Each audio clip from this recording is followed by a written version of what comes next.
Welcome mga mahal namong higala ug mga tinahod namong mga magtatanaw. Nining programa nga gidalit kaninyo sa Iglesia ni Cristo, kini ang kamatuoran. Ikumusta namo ang tanang mga igsuon ug ang ilang mga bisita nga nagtan-aw kanato karon pinaagi sa INC TV o kaha sa online. Ingon man ang mga namati kanato pinaagi sa INC Radio. Apil na ang mga anaa dinha sa mga lokal ug distrito sa Visayas ug Mindanao. Buot namong kumustahon ang mga anaa sa lalawigan sa Sugbo ug sa Leyte. Apil na ang naa sa lalawigan sa Bohol, diha sa Tagbilaran, sa Ubay ug sa isla sa Bag-ong Banwa. Ingon man ang mga anaa dinha sa Zamboanga, sa Cotabato ug sa Sarangani. Nang hinaot kami nga anaa kamo sa maayong kahimtang, apil na ang inyong mga mahal sa kinabuhi. Gikalipay nato nga makita ang atong isig katawo nga nagmalampuson sa pagsagubang sa mga kalisod niining kalibutana tungod kay gibuhat nila ang husto nga pagpangandam. Nakasagubang man og pag-antos og kalisod ang uban apan tungod sa ilang pagpaningkamot og pagpangandam nakalampo sila sa bug-at nga trahedya. Kung buot hunahunaon mga higala ang pagpangandam alang sa usa ka umalabot nga panghitabo, ang angay gayud nga buhaton sa tao alang sa iyang ikaayo. Kung nahibalo siya nga adunay umalabot nga bagyo, iyang siguruhon nga adunay maayo nga puloy-anan ug lig-on ang iyahang balay. Nag-ipon siya og pagkaon og tubig, ug dublehon pa niya ang iyang pagmatngon. Kung nahibalo ang tao nga adunay mikailap nga sakit, nangandam usab siya pinaagi sa pagplano kung unsa ang angay niyang likayan. Palig-uno niya ang iyang resistensya aron di siya maluya. Ug sundo niya ang safety measures alang sa kaluwasan sa iyang pamilya ug sa iyang kaugalingon. Busa, masulti nato nga dako gayud og kalabtanan ang pagpangandam alang sa ikaayo sa tao. Apan, labaw pa sa pagpangandam alang sa ubang mga panghitabo. Adunay pagpangandam nga angay gayud buhaton ang tao. Samtang aduna pa siya'y panahon. Mao kini ang pagpangandam alang sa kamatayon. Mga higala, ang buot namo ipasabot nga kamatayon nga angay pangandaman sa tao, dili lang kay ang pagpalubong sa namatay o ang pinansyal nga aspeto niini, kundili ang pagpangandam alang sa mahitabo pagkahuman sa kamatayon sa tao. Unsa ba ang gitakda sa Ginoong Dios nga mahitabo pagkahuman sa kamatayon sa tao? Sugdan nato ang pagkutlo gikan sa Biblia dinhi sa Hebreo 9:27. Paminawan ninyo. Og ingon nga natakda nga ang tao mamatay sa makausa. Ug human ni ana mao ang paghukom. Mga higala, ang Ginoong Dios nga nagtakda sa kamatayon sa tao, mauusab ang Ginoong Dios nga nagtakda sa paghukom. Busa kun unsa kita kasigurado nga muabot gayud sa tao ang kamatayon, mapiho usab nato nga muabot gayud ang gitakda sa Dios nga iyang pagahukman ang mga tao. Kanus aba mahitabo ang iyang gitakda nga paghukom sa mga tao? Mao kini ang nasulat sa buhat sa 17 ug 31. Paminawan ninyo mga higala. Kay siya nagtakda og adlaw kung kanus-an niya hukman ang kalibutan diha sa pagkamatarong pinaagi sa usa ka tawo nga iyang gitudlo. Ug niini naghatag siya og pasalig ngadto sa tanang mga tawo pinaagi sa pagbanhaw kaniya gikan sa mga patay. Mga mahal namong higala, nagtakda ang Ginoong Dios og usa ka adlaw kung kanus-an niya pagahukman ang mga tawo sa kalibutan. Mao kini ang adlaw sa paghukom. Nga gitawag usab sa Biblia nga adlaw sa katapusan sa kalibutan. Sumala kana sa Sefanias 1:14 ug 18. Ug mabasa nato sa Tadeo 1:14 ug 15 nga mao kini ang adlaw sa pagbalik sa Ginoong Hesukristo. Sa unsang paagi ba moabot ang adlaw sa paghukom nga gihisgutan sa Biblia? Patalinghugin ninyo. Gitudlo ni Apostol Pedro ang ingon niini dinhi sa ikaduhang Pedro sa 3, 7 ug 10. Apan pinaagi sa maura usab nga pulong, ang kalangitan ug ang yuta nga ania karon gitaggana alang sa kalayo, gitipigan alang sa adlaw sa paghukom ug sa kalaglagan sa mga taong dili Diosnon. Apan ang adlaw sa Ginoo moabot sama sa usa ka kawatan, ug unya ang mga langit mahanaw uban sa dakong dahunog, ug ang mga butang sa kinaiyahan mga tunaw tungod sa hilabihang kainit, ug ang yuta ug ang mga buhat nga anaa niini mabutyag. Mga mahal namong magtatan-aw, makalilisang gayod ang mahitabo, inigabot sa adlaw sa paghukom. Nganuman, tungod kay ang kalangitan ug ang yuta pagalaglagon, pinaagi sa kalayo. Kauban ang mga tawo nga dili Diosnon. Unta, natagad usab ninyo kung unsang paagi muabot ang maong adlaw. Muabot ba kini sama sa bagyo nga adunay forecast kung kanus-a kini mahitabo? Dili, mga higala. Sama sa nahasulat, ang adlaw sa paghukom muabot sama sa usa ka kawatan. Sa ato pa, sa kalit ug sa wala damha, muabot ang maong adlaw ug walay makatag-an kung kanus-a kini eksaktong mahitabo. Kung mao mga higala, unsa ba ang angay buhaton sa tao sa pagbato niya og kahibalo, mahitungod niining makalilisang adlaw nga mao ang adlaw sa paghukom? Unsa ba ang gitudlo sa manluluwas ang Ginoong Hesukristo? Mahitungod sa kung unsa ang angay buhaton sa tao. Paminawan ninyo ang iyang gitudlo dinhi sa Mateo sa 24 ug 44, ingon niini ang nahasulat. Busa kamo usab kinahanglang mangandam, kay ang anak sa tao muabot sa takna nga wala ninyo dahuma. Unsa ang gitudlo sa Ginoong Hesukristo, mga higala? Nga angay buhaton sa tao tungod kay ang adlaw sa iyang pagbalik muabot sa takna nga wala nato damha. Sumala kaniya, kinahanglang mangandam. Niining bahina sa atong pagtuon, mga mahal namong mga magtatanaw, aduna kita angay matagad. Ang tao, kung makahibalo nga moabot ang kalamidad, mangandam man gani siya. Kung masayra niya ang kapiligro, kung kanus-a moabot ang maong trahedya, mangandam man gani siya. Unsa pa kaha kung ang peligro piho nga moabot, apan wala niya masayri kung kanus-a. Ug kung masayod siya, nga ang umalabot nga peligro, labaw pang makalilisang, sa bisan unsa nga kalamidad nga niabot sa kalibutan, walay hinungdan nga dili niya buhaton ang husto ug tukma nga pagpangandam. Mao kini ang gisgutan nato kaganina, mga higala, sa pagsugod sa atong programa, nga kung adunay pagpangandam nga angay gayud buhaton ang tao, samtang aduna pa siya'y panahon, mao kini ang pagpangandam alang sa kamatayon. Apan mahimong inyong hunahunaon, mga higala, sa unsang paagi ba nako mabuhat ang pagpangandam alang sa kamatayon? Isgutan nato ang tubag sa maong pangutana ug uban pa sa pagbalik niining atong programa. Tan-awon una ninyo kini, mga higala.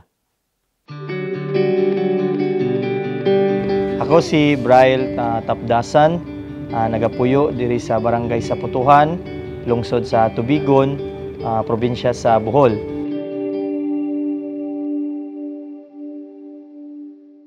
Ako ug akong pamilya, usa kami ka dakong dibutong Katoliko. Halos kada gabi nagabuhat mi og nga pagharosaryo. Kami ang kanunay nga manguna sa mga buhaton nga mga paganubina, kauban akong mga iyaan ug mga uyuan nga dibutong Katoliko. Sa una, ang tinuod lang gyud nga relihiyon gyud nga akong nadak-an, ang maorag gyud ang Katoliko. Ang akong tan-aw sa ubang nga relihiyon, sa akong pagtuo, pagka lahing relihiyon ka, lahi mong tinuan. Para sa ako, ang pagrelihiyon, maoy ka nang ako ang sumbanan sa atong kinabuhi. Kay labi na kung gusto jud ka nga mamahimong maayong tumbanan sa isip nimo nga modelo sa mga katong panahon nga ako batan-on pa. Ang relihiyon jud nga imong pagasumban para jud kana sa imong kaayuhan.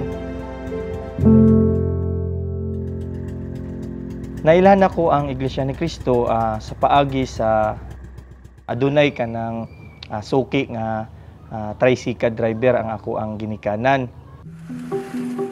Pero wala gid siya pa sulti nga siya Iglesia ni Cristo. Sige lang siya og sulti sa mga pulong sa Dios hangtod sa niabot sa punto nga misulti siya nga dunay dili tanang tawo maluwas tungod sa dugo ni Kristo. Dito na ni create og mga pangutana sa akong kaugalingon. Unya, pagkahuman adto, gidapit ko niya sa gawain. Og iya kong gingnan nga og na ako'y mga pangutana lang sa ministro nga naa diha nga nagasulti sa mga pulong sa Dios. Sa akong pagpangutana kaniya, iyang matubag pinaagi gihapon sa mga pulong sa Dios nga mao ang Biblia. Gusto gyud ko nga maminaw sa mga pulong sa Dios. Ako na mismo mao imuduol sa ministro sa iglesia. Sa akong unang pagsimba, ang ako yung unang impresyon yun, ang ilahang lugar nga murag kanang malinawon kang maminaw. Ako nga naglahi ang mga bahae ug laki, ako'y nakita nga mga unsa pang mga imahe diha ug mga rebulto. Ang unang leksyon nga akong nadawat sa pagsimba mao gyud nga adunay mga pinili nga pagaluwason. Unya ang akong nasud sa akong naandan ako nga pagtuo nga ang tanan nga mga relihiyon or tanang tao ginaluwas siya sa dugo ni Kristo. Akong nadunggan kanunay sa iyang pagbasa sa Biblia, dunay mga pinili ang Dios nga pagaluwason lang. Dito na ko nasabtan nga ang tanan tao nga pagaluwason kinahanglan siya nga musulod sa usa ka kawan nga mao nga ang Iglesia ni Kristo. Dunay na nakapatrigger nako nga magpasya ko musulod sa Iglesia ni Kristo. Nabautismuhan ko niadtong Hulyo 17, 2010. Akong gibati adtong panahon na nagsagol-sagol nga nadawat na nako ang kaluwasan nga o kabag-uhan sa akong kinabuhi adtong panahon na nga nabautismuhan ko.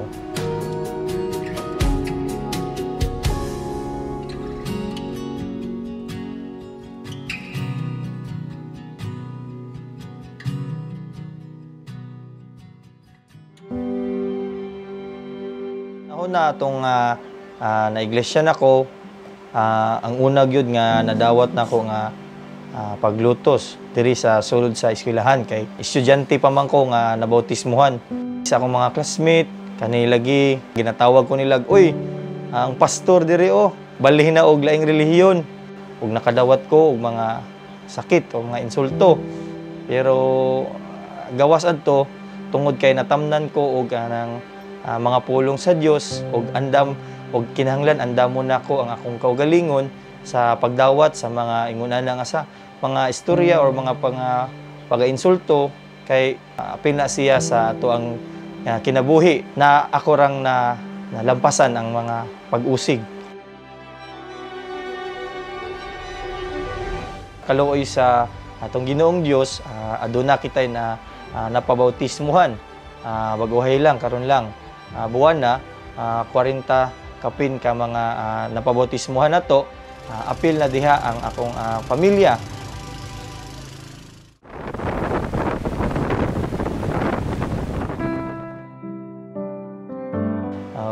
Kana nga amo ang maoy akong ginasaad sa atong Ginoong Dios nga padayon ko sa mga pagtabang sa mga buluhaton sa sulod sa Iglesia ni Cristo. Padayon ko sa akong pagkadasig sa sulod sa Iglesia ni Cristo kay sukad nga na dako kayong kausaban, dako kayo ang nahimong kausaban sa akong kaugalingon, sukad to nga nasulod ko sa Iglesia ni Cristo, ug diha nako na pamatud-an nga tinuod ang Dios sa sulod sa Iglesia ni Cristo.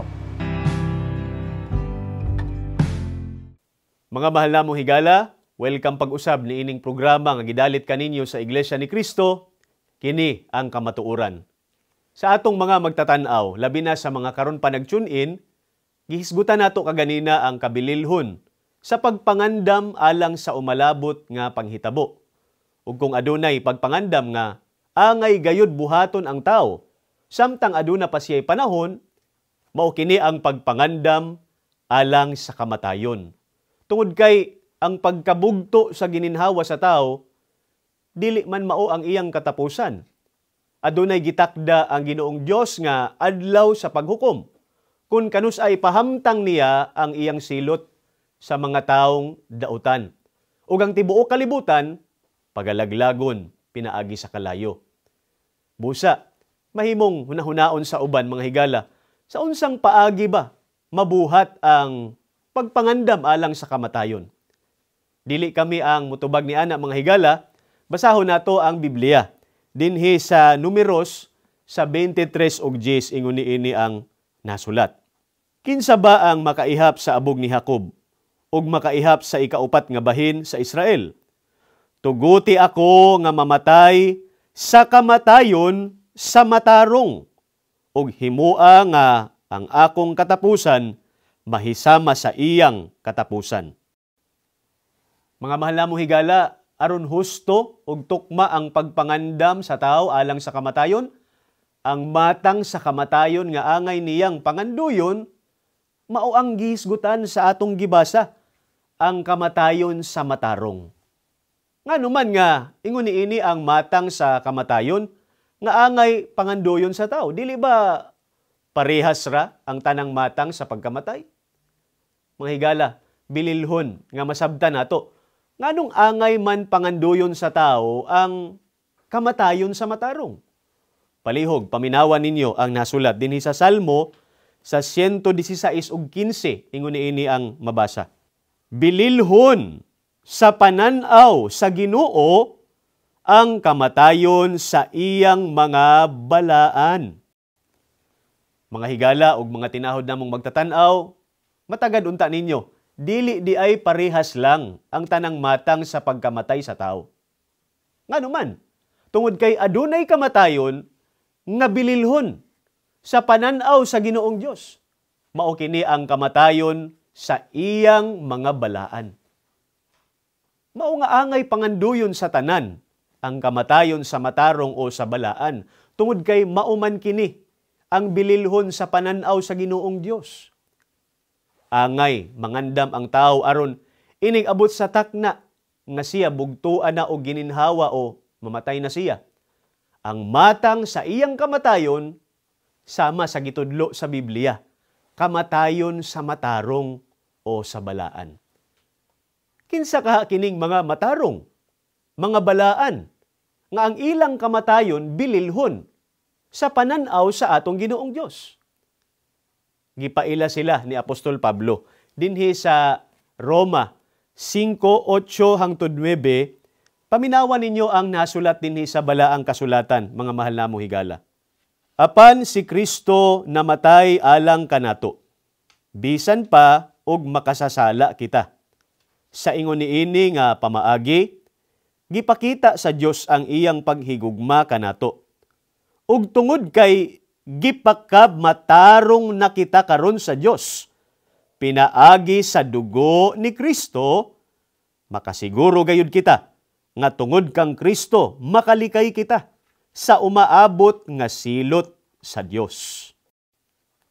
Mga higala, gipaila ni Apostol Pablo kung kinsa ang mga tao nga bisan pa og makasasala, gipakamatarong atubangan sa Ginoong Dios. Ug tungod kay sila, gipakamatarong naman, makalikay o makaluwas na sila sa umalabot nga silot sa Ginoong Dios, inig abot sa adlaw sa paghukom. Sa unsang paagi ba sila gipakamatarong, natagad unta ninyo ang atong gibasa mga higala, pinaagi sa dugo sa Ginoong Hesukristo. Mga higala, dili man gud mahimo nga ang kunon lang ni bisan kinsa nga sila ang gipakamatarong o gihimong balaan sa Ginoong Hesukristo sa atubangan sa Dios. Labing maayo kung ang Biblia ang magtudlo kanato. Kung kinsa kining mga tao nga gipakamatarong o gihimong balaan pinaagi sa dugo sa Ginoong Hesukristo. Dinhi sa buhat sa 20 ug 28 sa hubad ni Lamsa sa ato ng pinulungan, ingon niini ang inyong madungog, mga mahal namong higala. Matnguni ninyo kung mao ang inyong kaugalingon ug ang tibuok panon. Nga niini, gihimo kamo sa Espiritu Santo nga magbalantay, aron pakanon ang Iglesia ni Kristo nga gitubos niya sa iyang dugo. Mga mahal namong higala ug mga tinahod namong mga magtatanaw, ang mga tao nga gipakamatarong o gihimong balaan, mao ang gitubos sa Ginoong Hesukristo pinaagi sa iyang dugo.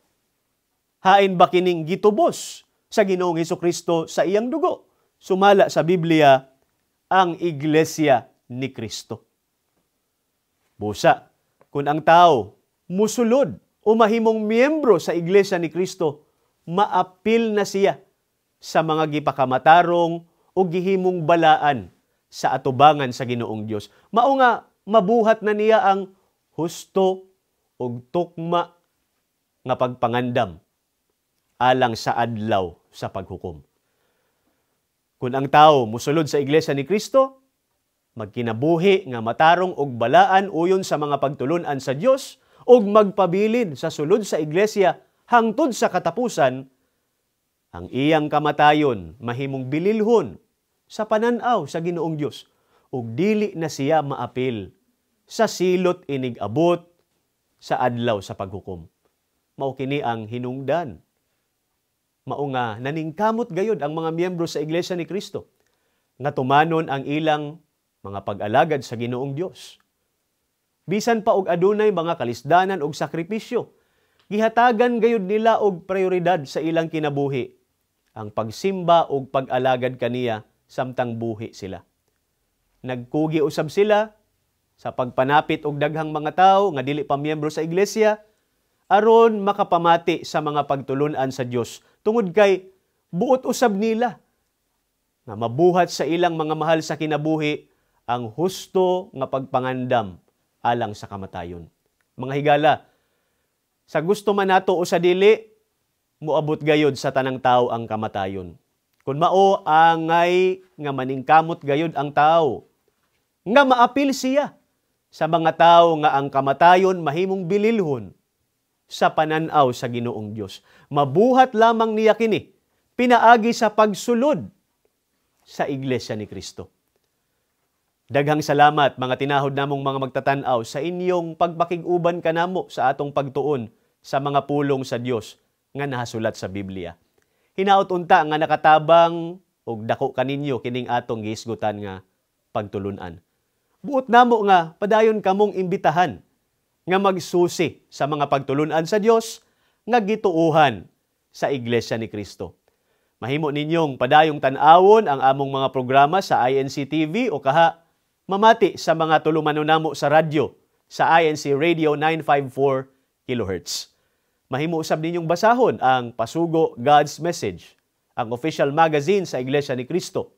O kaha bisitahon ninyo ang among official websites, iglesianicristo.net, incmedia.org o kaha ang pasugo.com.ph alang sa dugang kasayuran. Bililhon gayud alang sa tao nga makadungog o makasabot sa mga pulong sa Dios nga nasulat sa Biblia. Tungod kay kini ang kamatuoran.